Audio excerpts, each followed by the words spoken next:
Hello, everyone. Welcome back to this week's episode of Mocktail Minutes. This is Bailey. And this is Brianna. I was going to do another Spindrift soda, the Shirley Temple one. Everyone is Mm-hmm. doing Shirley Temple flavored right now. So I was Mm-hmm. like, let's try it out. Not good. I wanted to vomit after my first drink. Horrible. It tastes, I don't know, something was off. Didn't like it. So I grabbed a different drink and it's the Gorgie. I'm becoming a big fan of this company. Gorgie or Georgie, however you say it. We're gonna call it Gorgie. I say gorgy, like gorgeous, gorgy. Yeah, I don't that's know. how I try and think about it. Yeah. And this one is the sparkling tropical punch, but it's like an energy drink, but it's like green tea, caffeine. It's got some B12 in it and no added sugar. So we do love that. What is it sweetened with? Natural fruit punch flavor. There's no stevia, monk fruit, or anything in it. At least Does I it don't taste see it. good? It is really good. I think I've had three different ones of these and I liked all the flavors. I mean, oh yeah, on the can it does say no aspartame, no erythritol, no sucralose. I'll Got have to some try it. L-theanine in it too. I like L-theanine. Hmm. I used to be a big fan of the liquid IV, like a half of a regular one when I would like be outside a lot, sweating, hiking, Yeah, doing all the things. But I have never tried the sugar-free, and where was I at? CVS, and they're at the checkout. So I got the white peach sugar-free liquid IV. It's actually really good. that's what I recommend for most of my people to do the sugar-free one. I'm like, unless you're using it like prior to your workout, just do sugar-free for the liquid Yeah. IV because it's sweetened with stevia, isn't it? Yeah, it's like stevia, a little bit of allulose, but it's really good. And it has like a good amount of sodium and potassium. Like I feel like it's a good balance. Yeah. The only other time I did liquid IV was like a couple of years ago. I went on a bachelorette trip and I was like, I need to survive. So I religiously drank liquid IV Yep. and water because we were like outside. It saved my life. Thank you, liquid IV. But I don't recommend doing that either. But yes, so sugar-free white peach I really like. I approve. Perfect. Well, this week we are talking about how some lifestyle changes will improve biomarkers. Hmm. Just in case you don't know, biomarkers are just things you can measure from your body that tell us how well different systems are functioning. So, like when you get a blood test, the things you get from your blood test, like your glucose, your A1C, sodium, potassium, all these different things, or is from like urine test, saliva test. It could be physical measurements like blood pressure, waist circumference, or it could be like your wearable data, like if you have an Aura ring or a watch, or this is looking at like your heart rate or your sleep. These are all biomarkers and they can indicate like your metabolic health, your cardiovascular risk, your inflammation, your hormonal balance, your nutrient status, your stress, your recovery. And so there's a couple different things we can look at, like fasting glucose is how well your body manages sugar without anything there. You're fasted, there's Yeah. no food. Fasting insulin is how hard your body has to work to control your sugar. A1C is taking like an average blood sugar over 3 months. Your cholesterol tells us like about your fat transport and your heart risk, your heart Hmm. disease risk. Blood pressure tells us the strain on your heart and your arteries. And then like CRP, that's an inflammation marker. Hmm. Your HRV, we had an episode on this that tells us your like nervous system balance and recovery. So Hmm. those are some biomarkers. And then when we talk about lifestyle changes, these are basically your daily behaviors that kind of they can shape your internal environment and affect your biomarkers. So it's things that you're doing each day that you're changing that's going to make an impact on your health. So, nutrition, movement, sleep, nervous system regulation, alcohol intake, your body composition. And so, we're going to connect some of these dots and kind of go over some biomarkers and what lifestyle factors can affect them. And these are ones I tell people to pay attention to. And I think a lot of times we don't pay attention to them or we don't get them because we're like, oh, I'm not old enough, or maybe your doctor didn't like tell you you need blood Yeah. work. But these are things that kind of like keep an eye on because you may be like a healthy weight or you may be like fine with like how you're feeling, but it doesn't mean like in the background things aren't happening. And it's way better to jump on something when you start to see it going wrong Mm-hmm. rather than waiting for it to be like a disaster. So, Fasting insulin, this is one of our favorites. I feel like we always talk about this. This is one that's probably not going to be on a normal panel. We've talked about like a normal CBC panel and things like that, but you can ask your doctor to order it. Insurance usually covers it. If not, it's like I think between 12 and 25 bucks out of pocket. But insulin is a hormone that regulates your blood sugar. So we need it in order to utilize glucose correctly. Like if you can't utilize glucose, you're in a lot of trouble. Your fasting insulin should be low, right? Because in theory, you haven't been eating anything. Insulin does not need to come out and do its job. It should be low. But a lot of times we start to see insulin being high when our cells are not listening to insulin very well. So, and this is like with all hormones, you have receptors on the cells. If your body's not utilizing it or listening to it really well, your body will make more to be like, hey, please listen to me. So high insulin in blood tells us your body is not using glucose well. Like your body's having a hard time listening to insulin. This is eventually what leads to type 2 diabetes. And so knowing what your fasting insulin is, like you could be insulin resistant for like 10, 15 years before pre-diabetes or diabetes. So it's something that you can get an early read on in order to help your fasting insulin. It does say that you can make changes in like 2 to 8 weeks. I feel like but if you do have like insulin resistance, I think I see it like a little bit longer. But the things that you do can impact it pretty quickly. And one of the things is going to be eating a like balanced diet, not eating a lot of carbohydrates, especially like the quick burning carbohydrates, doing a more like plant forward, as in like actually eat your color, eat fiber, choose fiber rich carbohydrates. That is something that's going to be really important. And in trials, like in research, we do see like 2 weeks of eating more fiber, more color, more fiber rich carbs. You do see an impact in fasting insulin, which is substantial. Exercise is the other biggest thing that's going to move the needles. Not only strength training, but even like aerobic exercise. Hmm. And the key is that you have to do it for a period of time. Hmm. And so there was actually a study that showed 8 weeks of aerobic training can decrease your fasting insulin, but Hmm. 4 weeks wasn't enough to show results. You know how many times that I've had people start a routine, they do it for 2 weeks and they're like, nothing changed. Yeah. I tell people, I'm like, if you want to see changes from your new workout routine, you have to give it 12 weeks. You Hmm. need to give it 12 weeks. I mean, when I typically follow like a progressive overload program, it's a 12-week program broken down into 3 phases. You can't do something for 2 weeks and expect to have these major life altering changes. Mm. So doing a workout plan can help your insulin resistance, and doing it for a longer period of time according to this study, at least 8 weeks, Yeah. that's where you're going to start to see those results. And again, like Brianna said, like some people it can take longer than 8 weeks too. Yeah. It like depends on Um, where you're at, you know? yeah. Yeah. So yeah, and not everyone is going to respond to insulin in the same way. Your genetics, your body composition, and lifestyle history all create different baselines of where your insulin is at. This is exactly why, I mean, this is with a lot of things in our body, we respond differently to things.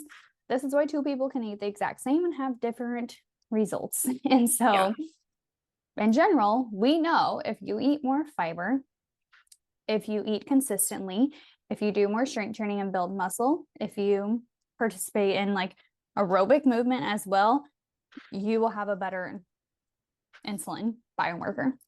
Yeah. Yeah.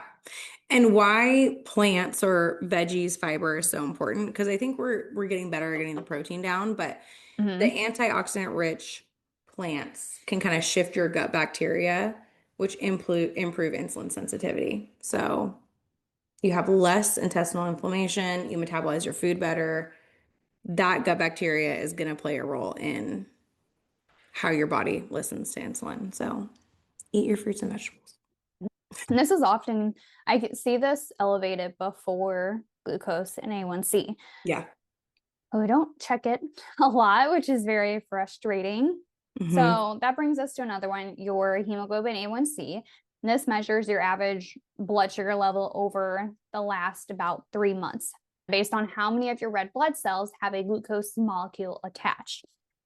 A high hemoglobin A1C is a sign of prediabetes or even type 2 diabetes. Yeah. So This is also something we want to shift to be a little bit lower.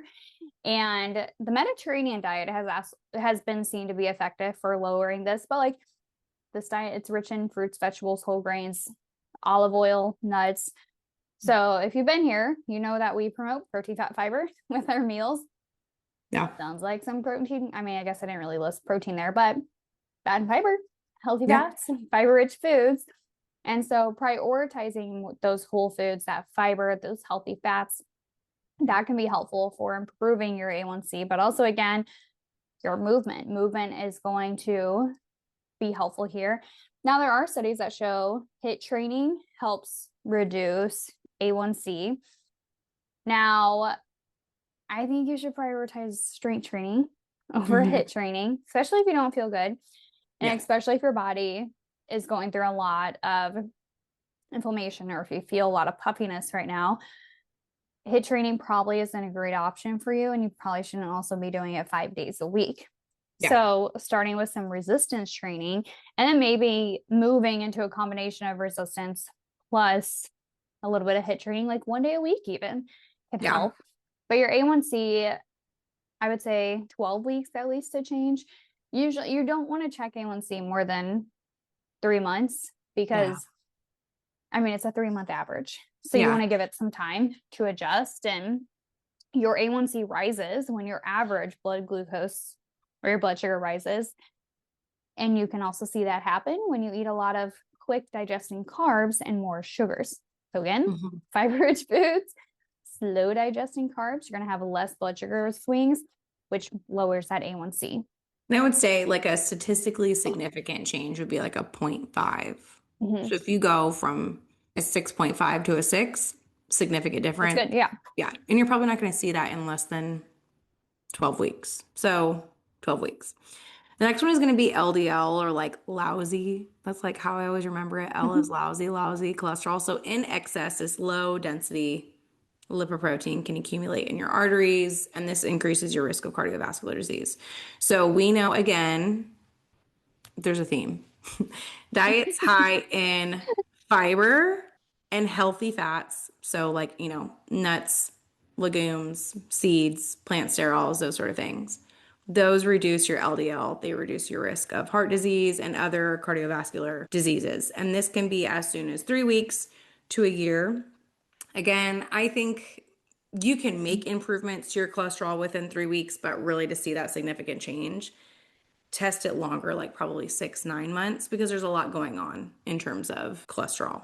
And this is where we want to reduce these saturated fats that we're eating.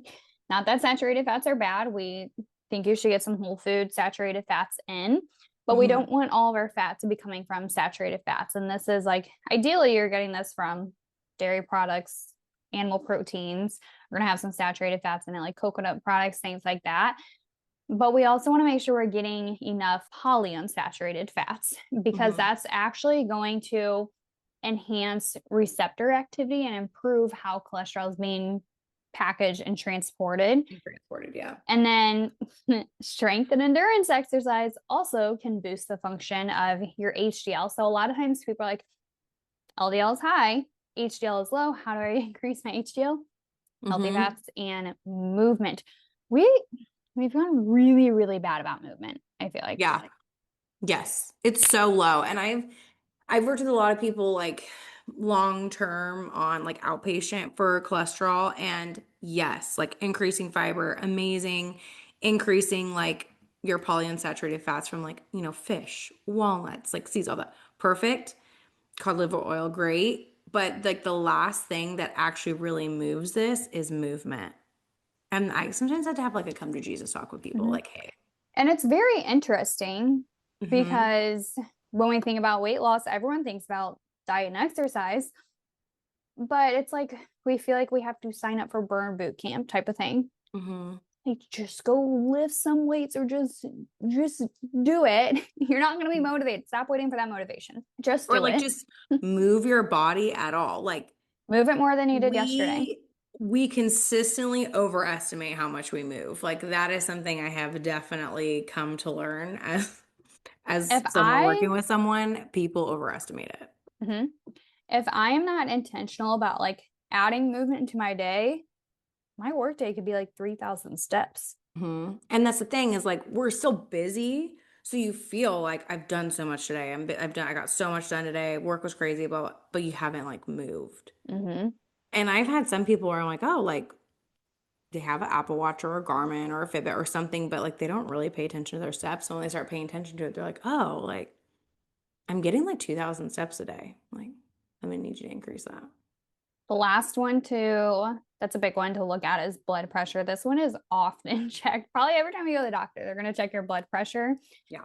When you have high blood pressure, blood pushes too hard on the walls of your arteries. It's causing a lot of stress, and this is what damages your blood vessels and organs and leads to heart attack, stroke, kidney problems. Mm-hmm. So, we put a lot of focus on low sodium here. A ton. And what I have found, a lot of people who have high blood pressure, it's not necessarily the sodium that's the problem. I think it's more, we're just not doing whole foods. Like if you're doing Yeah. more whole foods, great.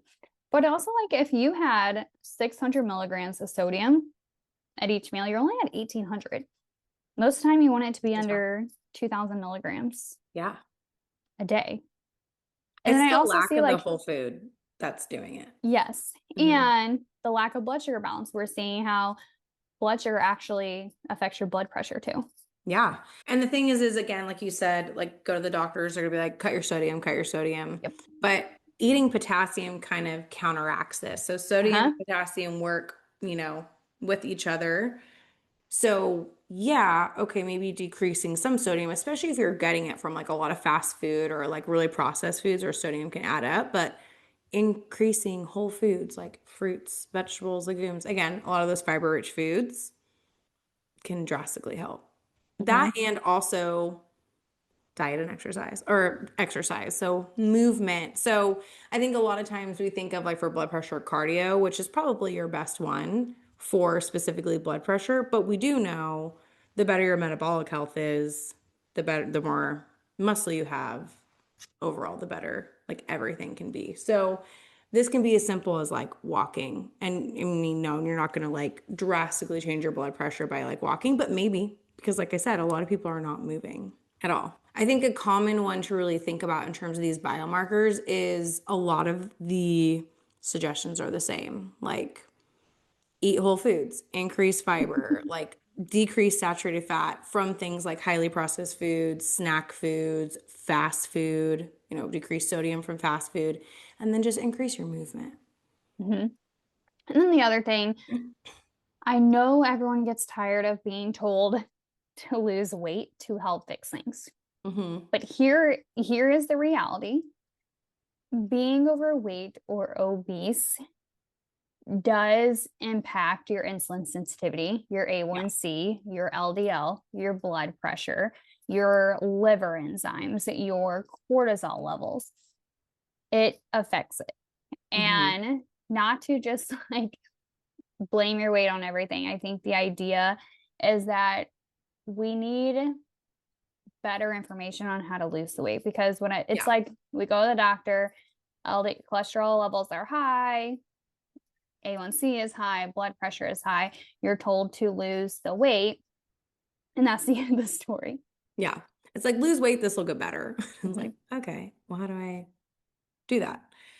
And this is why we kind of created the podcast was to give you information information in all different areas because weight loss isn't just diet and exercise. Mm-hmm.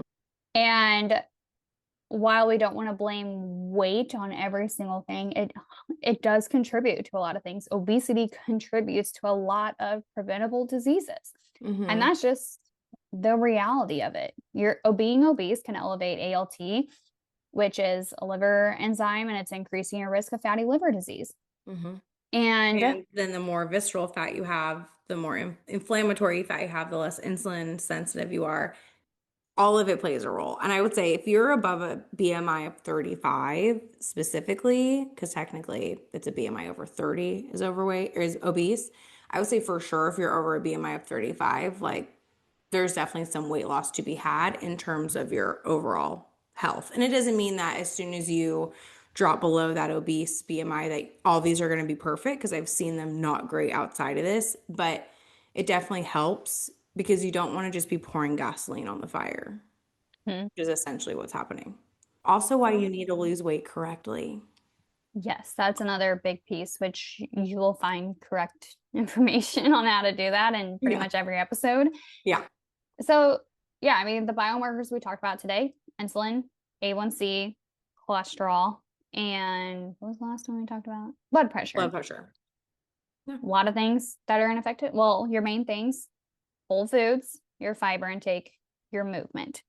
Mm-hmm. The other parts to it is decreasing alcohol and managing your stress. Those are all lifestyle pieces that you can adjust to improve these biomarkers so that way you live a longer, healthier life and you feel better every single day. Yeah. They all work together. And I think that's what we're missing is consistency in this area and really knowing how to do it and then throwing in the towel too quickly because you're not seeing weight loss in the way that you think you should see it. And then it's just that, like, people aren't applying these lifestyle changes. So if you're struggling with that, there are two people that could help you. I think we both have links in our bios of how to work with us, both like out of pocket, through insurance. Yep. So yes, we hope you found this helpful just to kind of give you some additional information of lifestyle pieces and some biomarkers to look at. Mhm. If you have any other questions or anything you need us to clarify, feel free to send us a message over on Instagram at Mocktail Minutes, and we will be back next week with a brand new episode. Bye. Bye.